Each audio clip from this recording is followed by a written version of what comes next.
Good morning to everyone. Today I am going to discuss the metrology terminology. The today topic is metrology terminology. ये metrology and quality control का lecture number 4 है। इसके पहले हम लोग discuss कर चुके हैं measurement metrology, objective of metrology, उसके बाद need of inspection, types of metrology. आज हम लोग डिस्कस करेंगे मेट्रोलॉजी टर्मिनोलॉजी। ये जो सब्जेक्ट है MQC, ये mechanical diploma mechanical engineering 5th same के स्टूडेंट के लिए जो state board of technical education के सिलेबस के अकॉर्डिंग बनाया जा रहा है। जो स्टूडेंट मैकेनिकल 5th सेम में हैं उनके लिए ये वीडियो बहुत इम्पोर्टेंट है। इस वीडियो से आप अपने MQC सब्जेक्ट का पूरा सिलेबस कवर कर सकते हैं। वह और according to the SBT syllabus सारे टॉपिक के अनुसार वीडियो अपलोड किया जाएगा और इस चैनल पे आपको सारे वीडियो अवेलेबल कराया जाएगा। धन्यवाद। और जो हमारे चैनल SBT ई पाठशाला को सब्सक्राइब नहीं किए हैं, सब्सक्राइब करें, लाइक करें और ज़्यादा से ज़्यादा अपने दोस्तों के साथ शेयर करें।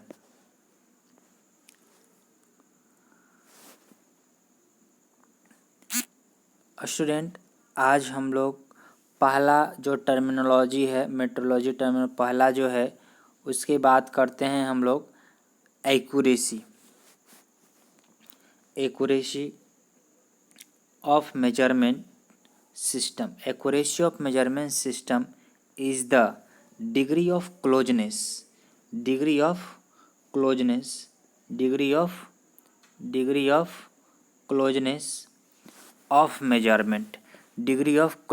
of measurement of quantity to that quantity actual और ट्रू वैल्यू। मतलब कहने का मतलब है कि जो हमारा एक्यूरेसी बोलता है degree of closeness of measurement of quantity to that of the actual. जैसे मान लिया जाए हमारा जो ट्रू वैल्यू है मान लेते हैं 60 और हमारा मेजरमेंट एक आया 15.98, 15.96 और 15.97। तो कहता है degree of closeness of the true value. तो डिग्री ऑफ क्लोजनेस कौन सा है? 15.98 is the more accurate compare to the 15.96 50, क्योंकि ये 16 और 15.98 जो हमारा है मोर क्लोज है। That is the value that is called accuracy. देखिए यहाँ पे एक्यूरेट बट नॉट प्रिसाइज, ये जो फिगर आप देख रहे हैं इस फिगर की बात करते हैं। तो देखिए जो हमारा true value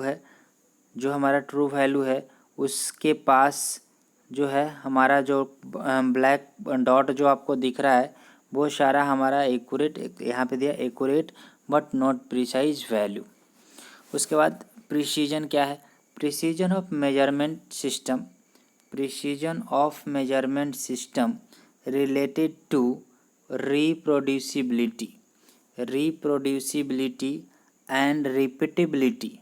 Repeatability is the degree to which repeated measurement under unchanged condition show the same result। कहता है रिपीटेड कंडीशन, जैसे टारगेट वैल्यू जो है हमारा ट्रू वैल्यू जो है यहाँ पे देखिए ट्रू वैल्यू है और बार बार यहाँ पे एक्यूरेसी है, यहाँ पे भी, यहाँ पे जा कहीं भी मेजर कर दिए वैल्यू हमारा क्या आया? सेम आ रहा है, बट जो एक मोर एक्यूरेट है क्योंकि टारगेट वैल्यू के हमेशा नज़दीक वैल्यू आ रहा है। ठीक है, अगर इसी में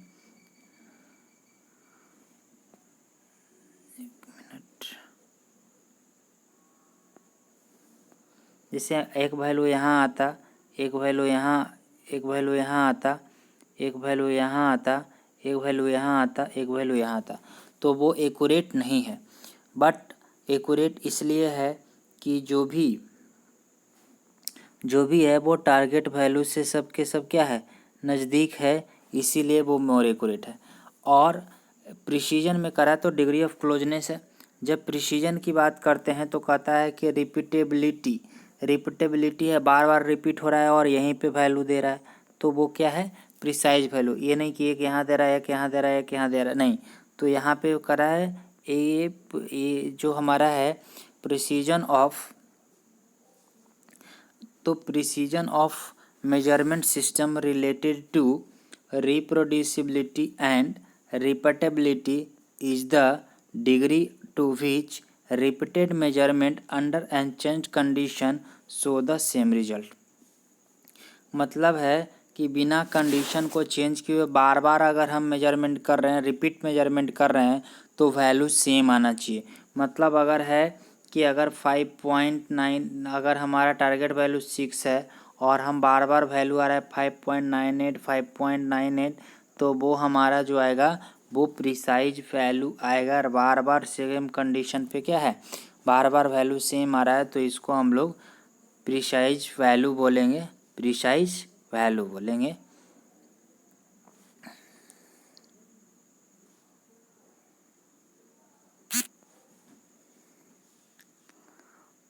उसके बाद हम बात करते हैं sensitivity.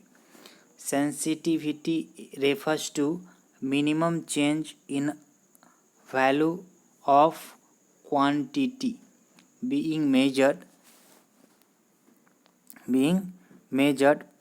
refers to sensitivity refers to a minimum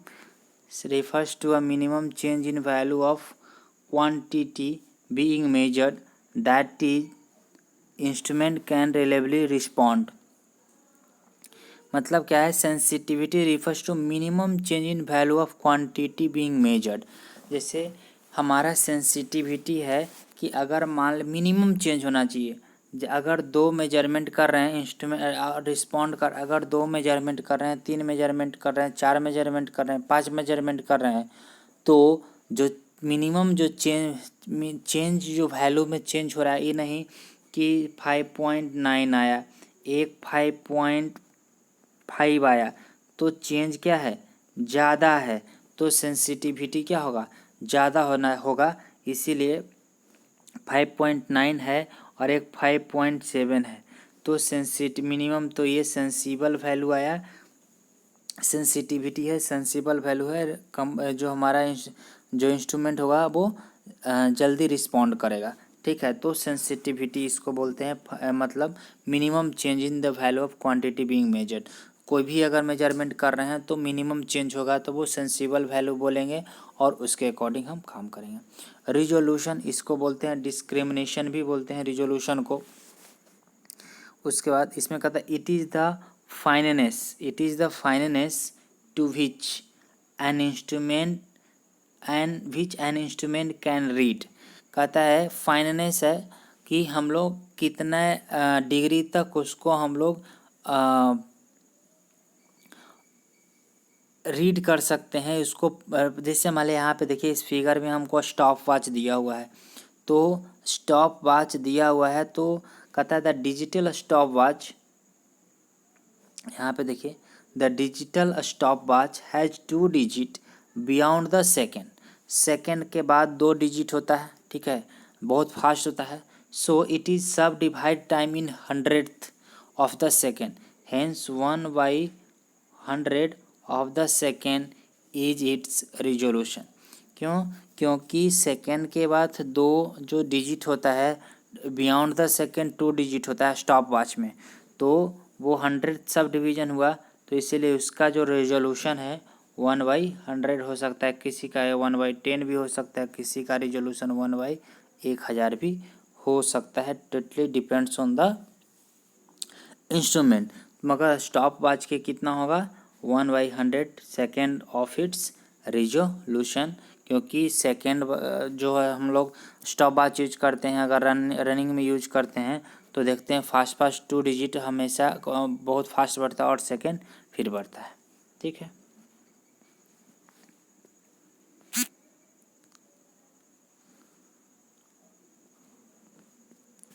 उसके बाद यहाँ पे देखिए डिस्टॉर्शन और एबेलॉज the scale of linear measuring system should be collinear. The distortion of the scale of linear measuring system should be collinear with the displacement to be measured. कहता है कि जो एवरेज लॉ कहता है कि scale of linear measuring system, अगर linear measuring system है तो डिस्प्लेसमेंट तो colinear with the displacement to be measured, तो जो इंस्ट्रूमेंट होगा मेजरिंग सिस्टम जो होगा वो डिस्प्लेसमेंट के अकॉर्डिंग क्या होगा, कोलिनियर होगा। जैसे हमारा माइक्रोमीटर, यहाँ पे जो देख रहे हैं वर्नियर कैलिपर, माइक्रोमीटर, ये सब के सब जो होते हैं लिनियर मेजरिंग सिस्टम में आता है। और ये डिस्प्लेसमेंट के साथ जो डिस्प्लेसमेंट मेजरमेंट के साथ जो डिस्प्लेसमेंट मेजर करना होता है उसके साथ इन सारे को कोलिनियर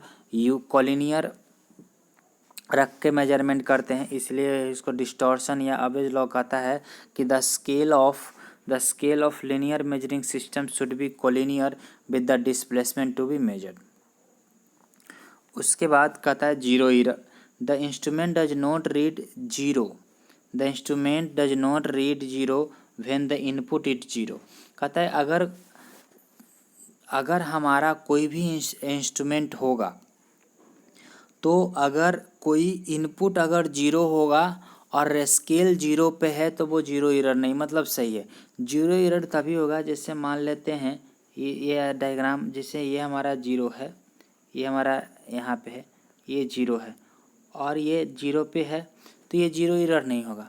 कहता है the instrument does not read zero error when the input is zero. कहता है कि अगर इनपुट कुछ भी नहीं दिए हैं और ये यहाँ पे है, यहाँ पे स्केल चला गया, ठीक है, तो ये जीरो एरर है। दो तरह के होते हैं, एक पॉजिटिव जीरो एरर होता है और एक निगेटिव जीरो एरर होता है। ठीक है, ये पॉजिटिव जीरो एरर है और एक निगेटिव जीरो से एबव जो होगा पॉजिटिव और जीरो से नीचे होगा तो निगेटिव। तो यहाँ पे कहता है, यहाँ ये डायग्राम, ये आप यहाँ पे दिया हुआ है डायग्राम, ठीक है। तो कहता है the instrument does not read zero when the input is zero, this can usually be corrected by some kind of zero offset adjustment. तो कहता है कि अगर जीरो एरर होगा, जीरो एरर मतलब अगर इनपुट जीरो नहीं है फिर भी does not it zero, input अगर जीरो है और अगर जो हमारा इंस्ट्रूमेंट जीरो रीड नहीं कर रहा है तब वो जीरो एरर से है और इसको एडजस्ट करते हैं, करेक्ट करते हैं बाय जीरो ऑफसेट एडजस्टमेंट। दो तरह के पॉजिटिव जीरो और नेगेटिव जीरो एरर, जीरो से एबव होगा तो पॉजिटिव जीरो एरर और जीरो से नेगेटिव होगा तो नेगेटिव जीरो एरर। उसके बाद यहाँ पे आए parallax error. Parallax it concern with parallax error occurs when the pointer on the scale is not absorbed along a line normal to the scale। Parallax error क्या है, देखिए यहाँ पे ये हमारा स्केल है, ये हमारा स्केल है और ये बेटर जो स्प्रिंग वाला जो हम लोग 5 लीटर का जो गैस हम लोग भराने जाते हैं तो उससे जो वेट है, तो यहाँ पे पैरेलक्स एरर है। ये जो है हमारा ये स्केल है, ठीक है, और ये स्केल अगर नॉर्मल नहीं है, occurs when the pointer on scale is not absorb along normal, अगर नॉर्मल नहीं है, ये है पैरेलक्स 1, पैरेलक्स 2, पैरेलक्स और 3 पैरेलक्स। तो अगर ये नॉर्मल होगा, ये एकदम नॉर्मल होगा तब वो पैरेलक्स एरर नहीं होगा। अगर नॉर्मल नहीं होगा, देखिए यहाँ पे ना ये थोड़ा सा इधर है और ये 1x 2x 3x, तो उस कंडीशन में जो हमारा होगा नॉर्मल अगर नहीं है, अगर हमारा जो पॉइंटर है नॉर्मल टू द स्केल नहीं होगा तो वो पैरेलक्स एरर से क्या होगा, सब्जेक्टेड होगा। उसके बाद रेंज कहता है indicate the maximum minimum capacity of measurement. Range क्या है, maximum and minimum capacity of measurement कहता है कि अगर ये डायल इंडिकेटर है तो ये मिनिमम क्या मेजर कर सकता है और मैक्सिमम क्या है आउटपुट, मिनिमम इसका क्या इनपुट है और मैक्सिमम क्या है, तो कहता है indicate the maximum and minimum capacity of measurement. Traceability, next है traceability. It means that a major result can be related to a standard. It means that major result जो हम लोग मेजर करते हैं can be related to a stated reference, usually national and international standard, through an unbroken chain of comparison, that is a step by step comparison with better standard.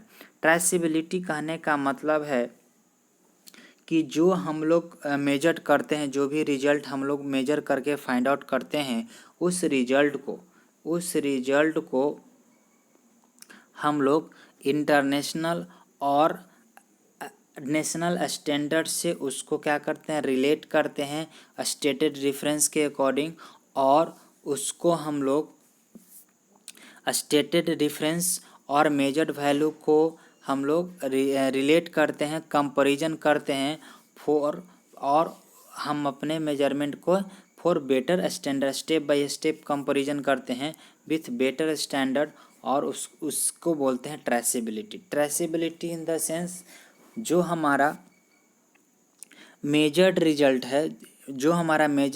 है उसको हम लोग relate करते हैं स्टेटेड रेफरेंस से, usually national और international standard के साथ, और हम उसको स्टेप बाय स्टेप कंपैरिजन करके बेटर स्टैंडर्ड के साथ उस मेजर रिजल्ट और स्टैंडर्ड, जो हमारा स्टैंडर्ड नेशनल स्टैंडर्ड है और जो मेजर वैल्यू है उसको कंपैरिजन करके हम लोग उसको ट्रेस करते हैं कि whether the measurement is internationally जो कहता है उसके अकॉर्डिंग है या नहीं है, उसको बोलते हैं ट्रेसिबिलिटी। कंपैरिजन करना स्टैंडर्ड के साथ, दैट इज कॉल्ड ट्रेसिबिलिटी।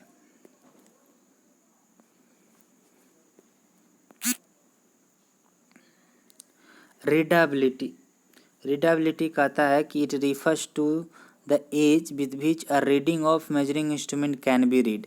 कहता है कि रीडबिलिटी किसी भी इंस्ट्रूमेंट को कितना आसानी से रीड किया जा सकता है, उसको बोलते हैं read. It refers to ease, आसानी, with a reading of measuring instrument can be read.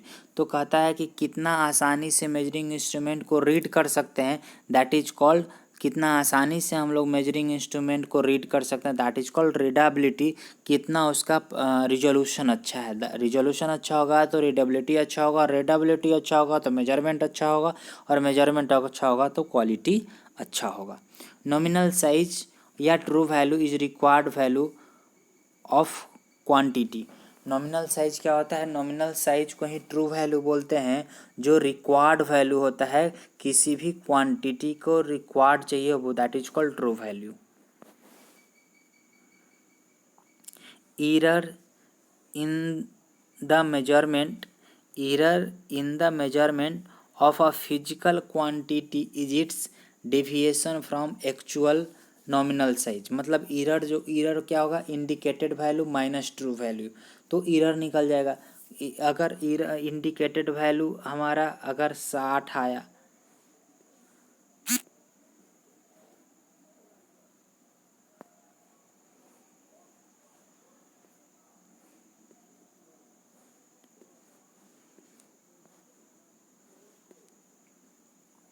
जैसे यहाँ पे देखिए, अगर यहाँ पे इरर बराबर मान लेते हैं, इंडिकेटेड वैल्यू जो होगा अगर 60 आया और ट्रू वैल्यू अगर मान लिया 50 था, तो इरर कितने का आएगा, 10 आएगा।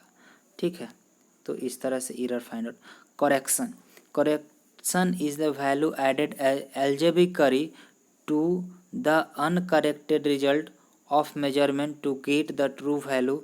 This is the sign opposite to the error sign. Opposite जैसे मान लिया जाए कि अगर हमारा जो इरर था ये 60 माइनस 50 कितना आया, 10, तो 10 हमारा पॉजिटिव इरर है। अगर this is a sign opposite to error sign, तो -10 कर देंगे। एरर पॉजिटिव था तो हम निगेटिव कर दिए यानी 0, यानी अलजेब्रिक सम कितना का किए, 10 का किए। अलजेब्रिक सम मतलब करेक्शन जो कितना का होगा, करेक्शन जो होगा वो कितना का होगा, 10 का होगा। मतलब है किसी भी वैल्यू में, किसी कहता है अनकरेक्टेड वैल्यू में अलजेब्रिक जिस वैल्यू को ऐड किया जाता है उसको बोलते हैं करेक्शन। और ये खास बात होता है जो साइन हो, the sign this has a sign opposite to the error sign. अगर पॉजिटिव एरर है तो निगेटिव में होगा, निगेटिव एरर है तो पॉजिटिव में होगा। फॉर एग्जांपल जैसे एरर बराबर 50 - 60 -10, तो करेक्शन करना क्या पड़ेगा, +10 का करेक्शन करना पड़ेगा। ठीक,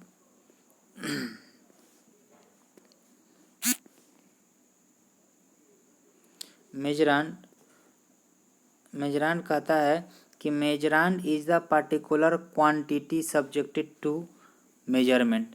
कहता है किसी भी चीज़ को मेजरमेंट करते हैं, किसी भी चीज़ को मेजरमेंट करते हैं वो कहलाता है मेजरांड। जैसे किसी भी का लेंथ मेजर करना है, फ्लैटनेस मेजर करना है, और सरफेस फिनिश होना है, राउंडनेस है, ये सब के सब क्या है, मेजरांड है। ये सब के सब क्या है, मेजरांड हैं। सब के सब क्या है, मेजरांड। मेजरांड क्या होता है, it is particular quantity subjected to measurement. जिसको मेजर करना होता है वो क्या कहलाएगा, मेजरांड कहलाएगा।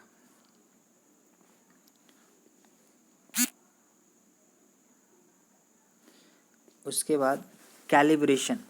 कैलिब्रेशन क्या है, it is the quantitative determination, it is the quantitative determination of error of measuring instrument and adjusting them to minimum calibration. It is the quantitative determination of error of measuring instrument. Calibration में हम लोग जो करते हैं, हम लोग measuring instrument का error determination करते हैं। Quantitatively determination of error of measuring instrument. Calibration में मेजरिंग इंस्ट्रूमेंट के एरर को डिटरमाइन किया जाता है, that is called calibration. Calibration में मेजरिंग इंस्ट्रूमेंट के एरर को डिटरमाइन किया जाता है। इंटरचेंजेबिलिटी नेक्स्ट है। Interchangeability, the component selected randomly should assemble correctly with any other mating component,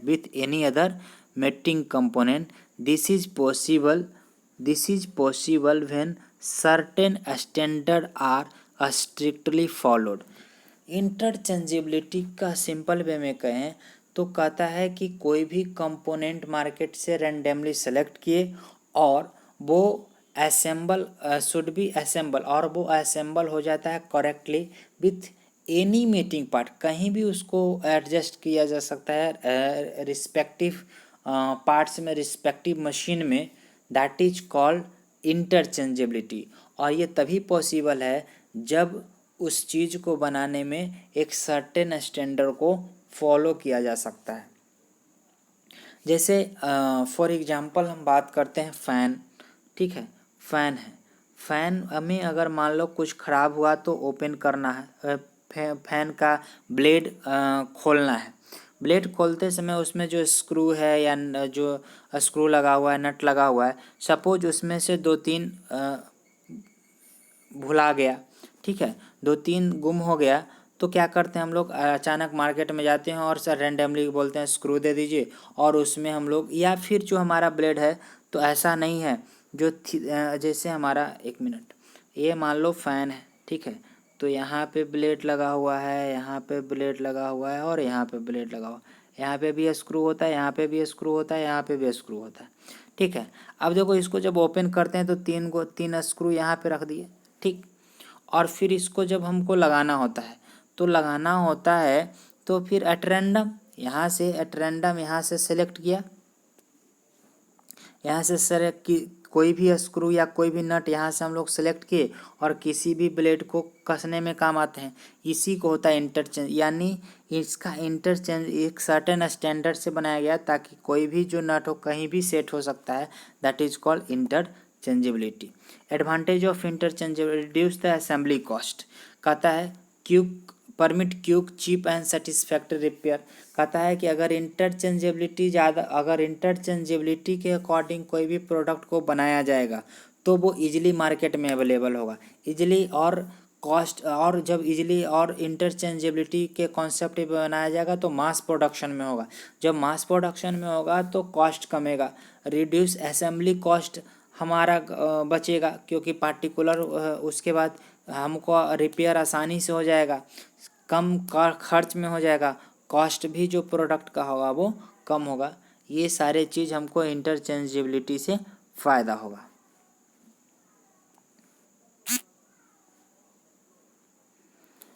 thank you. watch this video and clear the concept. Thank you.